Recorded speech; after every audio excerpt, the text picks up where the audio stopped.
شب برات کو اور دیگر بابرکت راتوں میں اور مختلف مواقع پر اور مقامات پر جہاں اپنے بندوں کی وہ مغفرت فرما دیتا ہے، لیکن مشرک کی کہیں بھی مغفرت نہیں ہوتی ہے۔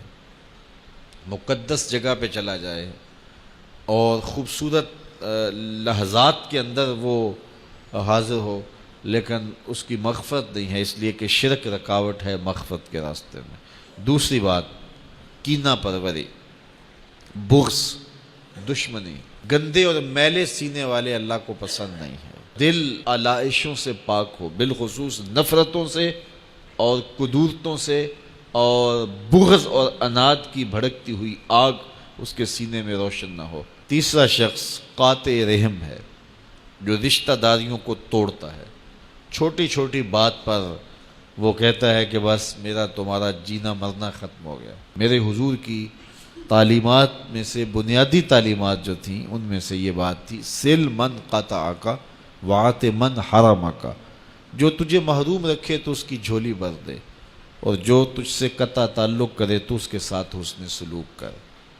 تو قطع تعلق ہی کرنے سے منع کیا گیا، روکا گیا، تو حسن سلوک کرنے کی تلقین کی گئی۔ ہاں کچھ لوگ ایسے ہوتے ہیں کہ جن کی شر حد سے زیادہ بڑی ہوتی ہیں، ان سے تعلقات محدود کر دیے جائیں، ان کے ساتھ ملاقات کم کر دی جائے، لیکن یہ مطلب نہیں ہے کہ ان کے ساتھ تعلق بالکل توڑ لیا جائے۔ اس رشتے کی لاج کو بہر صورت نبھانے کی کوشش کی جائے اور خیر کی راہوں کو نکالا جائے۔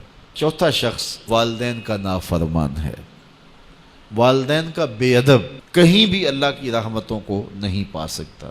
پانچواں شخص شارب الخمر، شراب پینے والا۔ شارب الخمر کا عابد الوثن، شراب پینے والا بت پوجنے والے کی طرح ہوتا ہے، اور شراب کو ام الخبائث، خباثتوں کی ماں قرار دیا گیا ہے۔ جو کوئی بھی نشہ آور چیز لیتا ہے، شراب لیتا ہے، بھنگ پیتا ہے، افیون لیتا ہے، یا کوئی اور منشیات استعمال کرتا ہے، دنیا کے اوپر اس کو یہ سزا ملتی ہے کہ مرتے ہوئے کلمہ نصیب نہیں ہوتا۔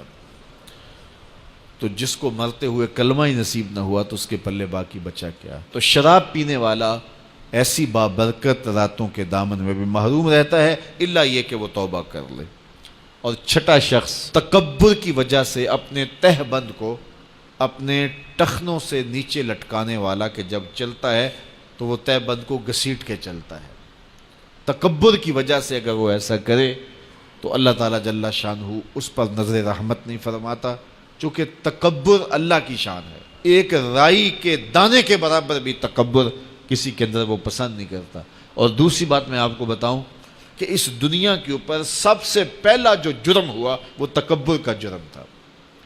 شیطان نے، عزازیل نے انکار سجدہ کیا بوجہ تکبر، بلکہ اس نے دلیل دی، تو نے مجھے آگ سے بنایا ہے اور آگ کا کام بھڑکنا ہوتا ہے، اور اس کو مٹی سے بنایا اور مٹی کا کام خاک ساری یا نیچے بیٹھنا ہے، تو کیا نار کا بنا ہوا خاک کے بنے ہوئے کو سجدہ کرے گا؟ یہ دلیل دی۔ اللہ چاہتا تو اس کی دلیل کو توڑ کے رکھ دیتا، لیکن بعض بدتمیزوں کی دلیلوں کا جواب نہیں دیا جاتا۔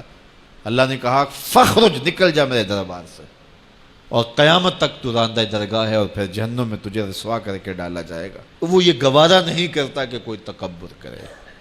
اپنی زندگی میں عجز پیدا کیجئے، انکساری پیدا کیجئے۔